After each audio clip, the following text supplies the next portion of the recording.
All right, welcome to another edition of the NRNRC Black Table Talk podcast. We have in the studio with us today none other than Ethan and our intern Riya. I'm going to let them first start off by introducing themselves and tell us a little bit how they got connected to our summer internship program here at the National Reentry of Returning Citizens. And I'll start with you, Riya. Hi, my name is Riya. I'm a rising sophomore at the University of Virginia, and I got connected to the National Reentry Network through the academic internship program that I'm doing. And basically, I did a few interviews, wrote a few essays, and was matched to this internship. So that's how I found out about it. And Ethan, I'll pass it over to you. Hi, I'm Ethan. I'm a rising senior at DePaul University and majoring in political science, and I found the National Reentry Network through the same program that Riya had done. It was a very similar process, yeah. Understood. So nice. So today's episode, for those who are going to be listening, is going to give a chance for our interns to talk about their professional experience here at the National Network for Returning Citizens and to kind of reflect on some of the things that they've learned, whether it's from research, academic, programmatic, or face-to-face interactions with returning citizens, all of the above. So I'm going to start off with the basic question. What did reentry or justice work mean to you before you started this internship? Like, what was your perspective of reentry or justice work? That's a good question. So I actually watched the show Orange is the New Black a really long time ago, during COVID, actually. And that's pretty much the prime sort of piece of media in my life that shaped my perspective of justice, because not only is it like an amazing show, I think everyone should watch it, but also it had a lot of poignant moments about like sort of what the justice system did to people, specifically women, and how people were treated in terms of mass incarceration, put in high security prisons, and kind of like the detrimental like effects of solitary confinement and of just existing within a prison as a woman. And then it also followed up and talked about how after these women were released from prison, how it was very common for them to sort of repeat their offenses or to sort of violate like some aspect of their parole that like might have been very minute and very like infinitesimal, but they did, and they ended up back in prison. So I think stuff like that kind of exposed me to what criminal justice meant and how truly unfair it seemed outside of like what I had already learned from like my very limited exposure to it in like elementary and middle school. So yeah, that was sort of the core pillar of like justice that I had in my mind coming in, but I didn't know much about reentry aside from that. Like I didn't know that there was a whole field dedicated to it. I didn't know that there was people like the network out here helping reentering citizens. So this has really helped me gain a lot of insight in that regard. And how about you, Ethan? What was your perspective of the legal system, or what were your thoughts around reentry prior to coming to the internship? Like, what were your thoughts, and how was your opinion shaped about that? Yeah, my perspective was mostly I had the idea of justice work before, say when someone does get arrested, how the process goes and everything, and also knowledge of it with someone in prison, but I didn't really think much of it once they had gone out of it, not really until this program and before I had started interning, reading on the website and kind of learning more about it. Yeah, that's interesting. I thank you guys for sharing both perspectives, right? Like what we kind of know is the basics to the legal system, like Ethan was saying, is kind of one of those things that we all kind of have learned as a child. Like you reiterated that too, Riya, but it was nice to hear how sometimes art becomes reality through a show like Orange is the New Black, right? It gives us perspective. So we're going to kind of segue into your experience here at the organization, right? And we're going to be talking about realizations, reflections, lessons learned, right? And that's everything from were there aha moments. I know that there has been particular projects that you've worked on, whether it's been the community-led preventative model, whether it's been your opt-ed, Ethan, or the work that you've done in terms of research around the DC jail, and then the piece that you're writing too, and how you've been helping us out with the Black Table Talk summer edition for our magazine. So I would love to start with you, Riya, just to kind of like big picture reflect on some of the realizations, reflections, and lessons learned on some of the projects that you've been working on here at the organization while you're interning? Yeah, of course. I think it's been nothing short of transformative to kind of tread the line between like writing and like researching policies and then actually being engrossed in and like a part of the community. So, what I mean by that is the main thing I do here, aside from like the community led preventative model, is research legislation and sort of write up like essays and sort of reflections for the Black Table Talk for the summer edition and also for the winter edition. And for each piece, I've been writing under the column of advocacy and policy. So this last magazine, I've written about the language of incarceration. And then for the winter edition, I'm writing about the prison industrial complex and how that affects inmates and how they labor for money in prison. So aside from writing those things and aside from visiting the DC Council, where I've sort of learned how the policy director advocates for returning citizens and how on behalf of the Citizens Network, we advocate for constituents of different wards to their council members.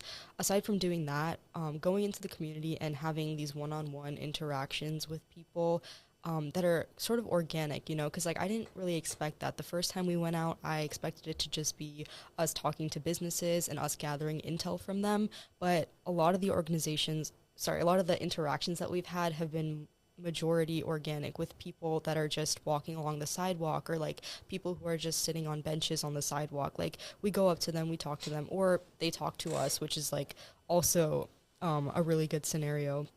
But to have those interactions has taught me to be more cognizant of how policies actually affect people and how these people in the wards that we talk about and that we advocate for are actually receiving a lot of these impacts and are actually concerned about their fellow constituents, right? So like we talk to them and we gather information and they're talking about, oh, we wish that this would happen or that this would happen or that they think that there's like problems with drug use and homelessness. So to gather that insight from them as opposed to just business stakeholders is very valuable. And I think that applying that to the council has also been very interesting and a very important process.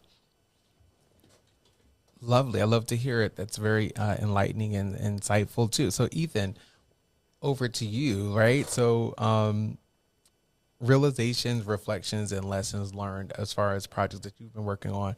You had a chance to go down to City Hall? Yeah. And then some of the other projects that we kind of talked about. Can you give us some insight, just big picture right now, on some of those ideas and takeaways that you've kind of experienced thus far in your internship? Yeah. The first project I was working on was the op-ed about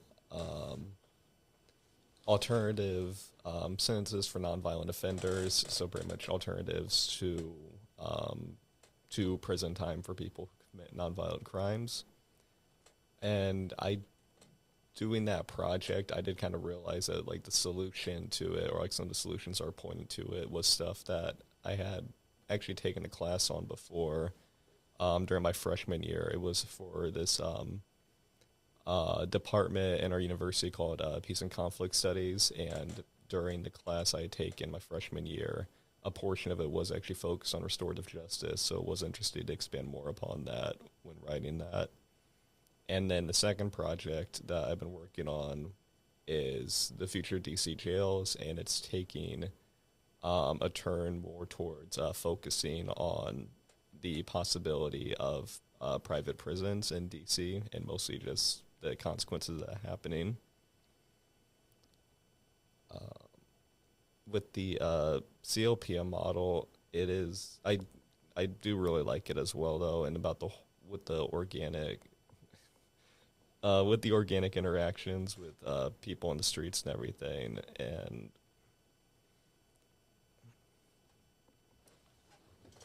I can't really think right now. Oh no, it's okay. I mean, I think the part about what both you are saying, Ethan and Riya too, is that let's go back. You said changing the language, right? So you're writing about that piece, and Ethan, you talked about the DC jail piece that you're writing on. And the first piece that you're writing on for the summer edition, what was the title again? It was I don't remember what the title I made, but it was Alternatives. focusing on alternatives for nonviolent offenders.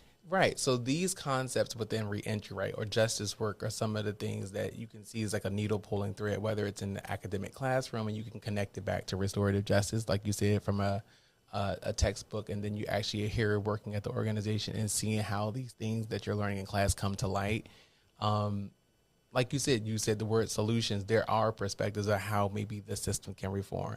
Are there any other things that you want to follow up on about what was that changing of the language, or what were some of the things that you saw as you researched, as Ethan kind of like shared about the pieces that he was working on? Yeah, absolutely. So in researching language, that was something that I hadn't really thought about before when it came to criminal justice reform. I mean, it seems like such an implicit and sort of unspoken rule in that, like, I myself, growing up very sheltered and in, like, the suburbs of Missouri, it was never really talked about how, like, your language and the way that you approach things, like criminal justice, can have a real impact on people and can have a real impact on, like, advocacy and policy, right? So, like, for me, when Mr. Stewart brought it up that, like, oh, we should talk about the language of incarceration, I was sort of like taken aback a little. It was sort of something that I had to really sit and, like, reflect on. So for me, that was thinking about how I've historically referred to, like, inmates and how I've historically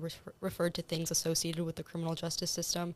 And even then, like, I couldn't think of, like, why that could be harmful or why that could be, could paint people who don't deserve it in a negative light. So I started doing some research about this thing called people first language, which basically described the fact that when you refer to returning citizens as things as harsh and abrasive as, like, felon or, like, convict or delinquent, it can do a lot to actually other them in places that they shouldn't be othered in. And I know that recidivism is a huge problem in the United States, but I would have never thought that something as small or as perceptually insignificant as the language you use and the rhetoric that you use when you're talking to returning citizens could actually impact the way that they feel about themselves and the way that they feel welcome in spaces that they should feel welcome in.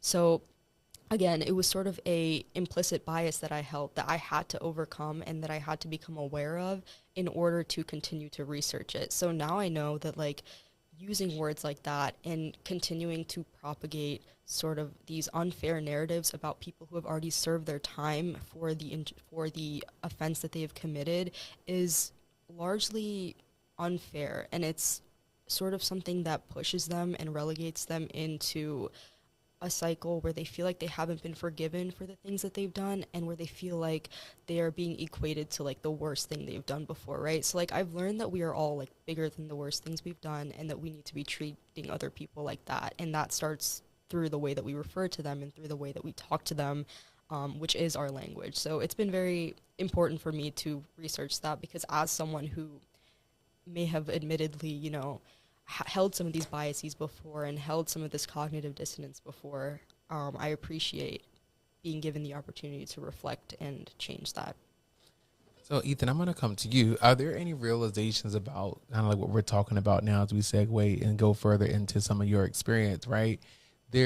Would you agree that there is a perception of a returning citizen, and after, interning here, working alongside of returning citizens, and then being in and out of the community, whether it's policy or whether it's the CLPM, direct community contact, seeing the health inequities, seeing the inequities around economic justice. Is there some insight that you want to share about that perceived concept, or what has your experience been now seeing what maybe people say about this particular marginalized group of returning citizens, and then seeing, like, who they are, as from your experience? It has at least reaffirmed my idea that, or reaffirmed more that the current justice system, mostly with just simply calling the cops whenever there are minor problems, just does not fully solve the solution. And just with reading more with the CLPM and the whole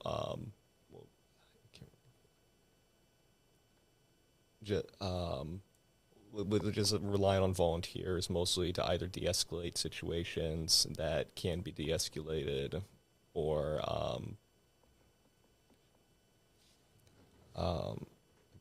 Yeah, no, that's good. I mean, I think the point that you made about calling the cops is something we all would kind of like think of, right, when it comes to this particular population.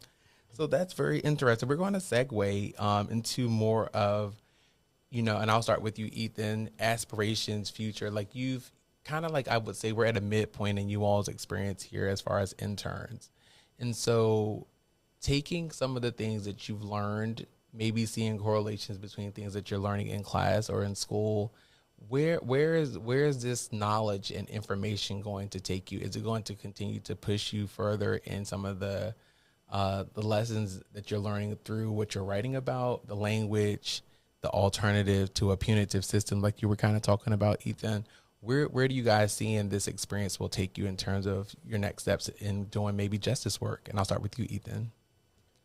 I haven't really figured out where I've wanted to go with the career path, but I do think this experience has pushed me more towards public policy, and just simply helping people however you can. I love it. And what about you, Riya? Yeah, my plans for the future are also kind of in limbo right now, but I do think that interning here has helped me pivot from, just strictly like legislation and wanting to go to law school for, I don't know, like corporate law or something like that, to maybe more public servitude, because I do think that especially today, a lot of public servants kind of forget like the core of like their mission and kind of forget who they're actually supposed to be doing the work for. A lot of it has become political theater, and I don't really like that. So I think that having experience and having seen kind of the community out here, it's helped me realize that I do want to do some of that work, and I don't just want to be working behind a computer, right? I actually want to be like helping people. So this has really been very helpful in understanding that that's what I want to do and this is where I want to be. And beyond that, I think that I really want to deal with policy surrounding housing, and I've always been kind of about that because my mom is a real estate agent, so I've gotten a little exposure to that. But I think that a lot of housing in America is extremely unfair, and there's still so much inequality where, politicians talk about it all the time, but it still hasn't been resolved to any extent. So I think helping returning citizens with housing and helping other impacted minorities with housing is the way I want to go. Sweet. I love both of what you said, right? And there's always space to explore. I was going to say, so you guys, Ethan and Riya, both know that we're going to DC jail next week, right? Mm-hmm. I just wanted to kind of jump into that as a segue and kind of get some of your ideas and thoughts around like what that experience is going to be like for you. And I'll start with you, Riya. Yeah, so I actually have no idea. I've never been to a jail before. I've never really had any of that experience before, so it's going to be very new for me.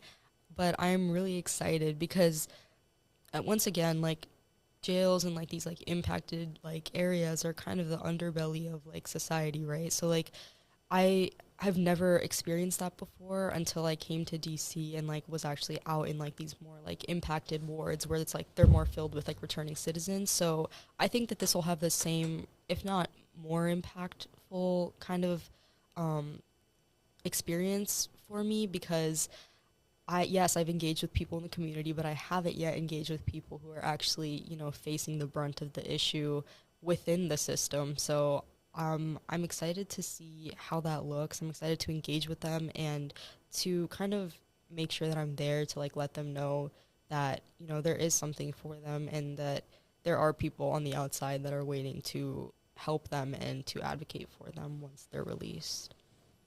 And Ethan, what are you anticipating about the DC jail visit? Mostly just I guess to see what condition the jail is in. From what I've been reading, with my current op-ed, just the jails in DC are not in the greatest condition. So it's just going to be interesting to see firsthand how it is. I appreciate that. So I feel like this has been like a really enlightening conversation. I feel like we have two of the greatest interns in the Washington, D.C. area this summer. So thank you, Ethan and Riya, for hanging out with us and going on this journey of learning, right? I hope that as the future is untold and some of the things that you guys would like to do, that this experience has really opened your hearts to what we're up against when it comes to community policing, dealing with cops. And then on the flip side of that, right, how do we help a situation where health inequity is a reality and economic injustice is a true barrier, right? And it steps people back. So it can be kind of a call to action. So with that being said, I'm going to give you and Ethan a chance to give your final thoughts about your internship and any final words that you want to share. And then we'll be signing off. But I'll start it with you, Ethan. Yeah, this internship has been a very meaningful experience, and I think for people who aren't sure if this is, or like this pathway is really for them, I think if it is, if people do want to do something good or help people out, and they don't want to simply just do it behind a desk or just doing a desk job, this kind of experience is for them. And what about you, Riya? I think this experience has been super great, and I would recommend that anyone, even people who are unfamiliar with criminal justice at large or unfamiliar with reentry at all, I think that this would be a great experience for them. And because truly it is for everyone, because once again, these are like the same people that you live by. These are the same people that like you are experiencing kind of a community with. These are not just like, we aren't isolated from this issue, and we're not alienated from it either. So I think that being a part of this community qualifies you to, advocate for other people in your community. So I think, yeah, it's a great experience. I think everyone should try their hand at reentry and criminal justice work. Well, here at the National Region Network for Returning Citizens, Ethan and Riya both know this. We are trying to invest in people and not prisons. And you heard it here today from Ethan and Riya as our summer intern. So we're signing off, but we're not signing off of the work that we must continue. Let's get boots to the ground, and we'll see you for another episode soon.